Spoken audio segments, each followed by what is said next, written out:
let's talk about Social Security spousal benefits. So when I was working with the agency as a public affairs specialist for the last 9.5 years of my career, I would deliver Social Security presentations, and I talk about all things Social Security, from retirement, survivor, spousal, disability, Medicare, all of it. But the topic that would always get the most questions was when I talked about spousal benefits, whether it was your current spouse, your divorced spouse. Yeah, people had questions about those spousal benefits. Now, I'm going to talk more about that current spouse today. Now, there are two categories of current spouse. There's your age 62 or over, your more traditional spouse, and then there's what's called the young spouse. Now, the young spouse, not really going to get into them today, but the young spouse is under the age of 62, but in order for them to be eligible to receive spousal benefits, they have to have a child of the record holder in their care that's under the age of 16 or disabled. Okay, so that's just a tiny snippet about that young spouse. But like I said, I'm going to talk more about that age 62 or over spouse today. So yes, your spouse could be eligible to receive benefits off of your record. Now, there were a few laws or a couple of laws that changed back in 2016 to where now if a spouse wants to file for those additional benefits off of your record, if they are eligible for benefits on their own record, they have to file for them. Prior to those laws changing, if both parts of the couple were full retirement age and the spouse were eligible to receive benefits, they could receive that 50% off of the record holder and let theirs continue to grow and get those delayed retirement credits. But that changed. So now if your spouse is eligible to receive benefits off of your record and they're eligible on their own record, they have to file for the benefits on their record also.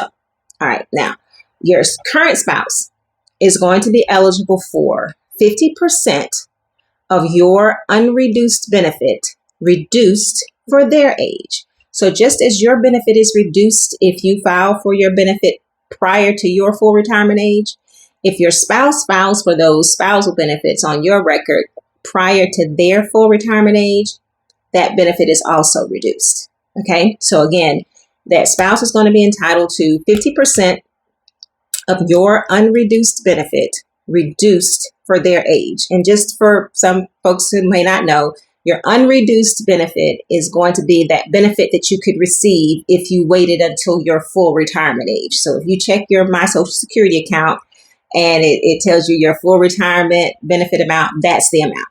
Okay, so it's 50% of the unreduced benefit reduced for their age.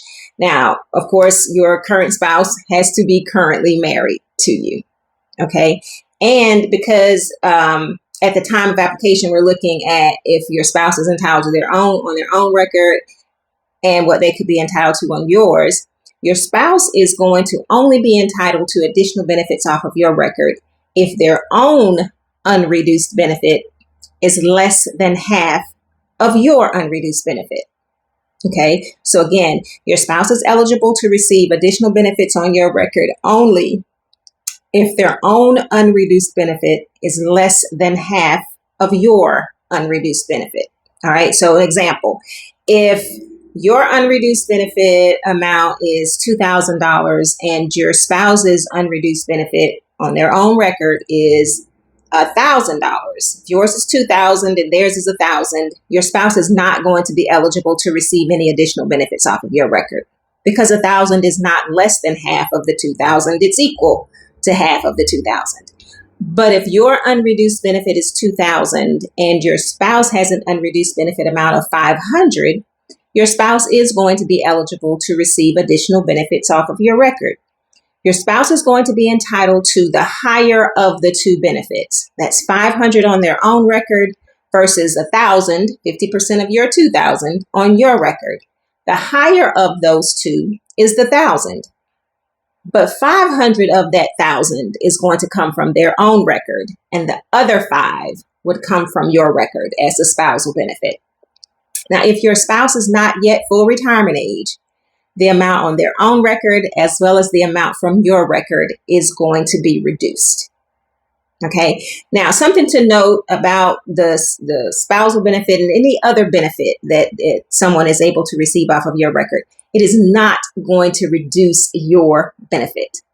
Okay. This is additional monies coming into your household. That's why it's super important, because it's additional monies. You don't want to miss out. I can't say it enough. You do not want to leave any money on the table. It's important that as a couple, you sit down to see if there is the possibility of those additional benefits so that you make sure that those benefits are filed. Now, your current spouse cannot file for those benefits until you file. Okay, so that's again why it's one of those things you need to consider when you're deciding when to file for your benefits. Your spouse cannot file for benefits on your record until you file. All right, so let's do a quick rundown on those requirements for recap on the requirements for the current spouse age 62 or over. The spouse has to be at least age 62. The spouse cannot file for those benefits until you file. The spouse is going to be entitled to 50% of your unreduced benefit reduced for their age, and they are not going to be eligible to receive any additional benefits off of your record unless their own unreduced benefit is less than half of your unreduced benefit.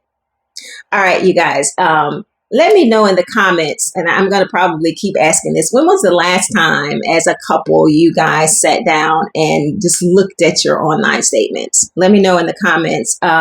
Subscribe to the channel, share this information out to anyone else who may be interested, and I'm going to talk with you all a little later.